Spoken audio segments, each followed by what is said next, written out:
Hi there guys, here's your English teacher and I hope you're feeling great in this lovely day. Aujourd'hui, je vous propose une mini-leçon au cours de laquelle nous allons nous pencher sur un petit souci qui se pose chez les débutants en anglais. Autrement dit, comment traduire le pour. Alors dites-moi,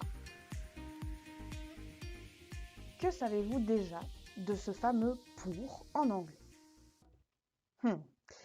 Je vous entends déjà me dire « c'est facile, madame, je sais, c'est for, comme dans les chansons. » Oui, tout à fait. Mais comment traduirait-on alors cette phrase? Je prends mon sac pour aller faire les courses. Bien souvent, nous rencontrons ce type de proposition. I take my bag for to go shopping. Et là, on se dit, oui, je vais prendre le for pour traduire mon pour, et comme aller est à l'infinitif, j'ajoute simplement mon infinitif complet, to go. Donc ça donne for to go. Eh bien non. Je peux vous dire que cette proposition n'est malheureusement pas grammaticalement correcte. Ah, mais je sais alors, madame.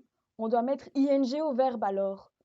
Donc, I take my bag for going shopping. C'est bien essayé aussi et c'est bien pensé, mais c'est pas encore ça. Allez, on se rapproche, je vous explique tout ça. En anglais, pour traduire pour, nous avons en fait deux manières bien distinctes. On a for, que vous connaissez déjà, et on a aussi le to. Commençons par for. For s'emploie devant un nom, dont quelqu'un ou quelque chose. Par exemple, I bought this gift for my mother. J'ai acheté ce cadeau pour ma maman. Dans ce cas-ci, on fait référence à quelqu'un. I bought this gift for her birthday. J'ai acheté ce cadeau pour son anniversaire. Donc, pour son anniversaire, on fait référence à quelque chose. I bought this nice dress for next spring. J'ai acheté cette jolie robe pour le printemps prochain. Donc, on fait référence à quelque chose. Pour le printemps prochain. Et enfin, I will keep this song for my playlist. Je vais garder cette chanson pour ma playlist. Ok? Ok, passons à to maintenant. On emploie to avec une action ou un verbe. Par exemple, I take my bag to go shopping. Et là, je reprends l'exemple que j'avais pris tout à l'heure. Je prends mon sac pour aller faire les courses. Eh bien, si on suit la règle que je viens de vous donner, le pour va devenir to, puisqu'il est suivi par une action, go shopping. Donc, I take my bag to go shopping. Ok? Deuxième exemple. My sister needs help to do her homework. My sister needs help to do her homework. Elle a besoin d'aide pour faire ses devoirs.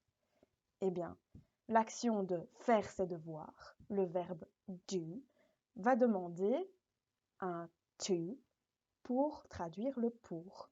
Donc, pour faire ses devoirs, pour est suivi d'une action et sera donc to. I have my own car to drive to school. J'ai ma propre voiture pour rouler, pour conduire jusqu'à l'école. Comme le pour est suivi d'une action, d'un verbe, conduire, eh bien, je vais le traduire par to dans ce cas-ci. Dernier exemple, they downloaded an app to learn English. Ils ont téléchargé une application pour apprendre l'anglais. Apprendre l'anglais est une action, apprendre est un verbe, et donc, pour traduire le pour, on va utiliser to. Pour apprendre l'anglais, to learn English.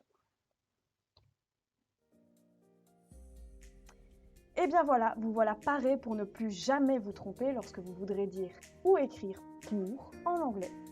Retenez donc bien for, est la traduction de pour, mais lorsqu'on parle de quelqu'un ou de quelque chose. Et to sera utilisé avec une action ou un verbe. C'en est déjà tout pour cette mini-leçon. N'hésitez pas à la partager si elle vous a été utile. Et moi, je vous dis à très bientôt pour une prochaine leçon. See you guys, take care!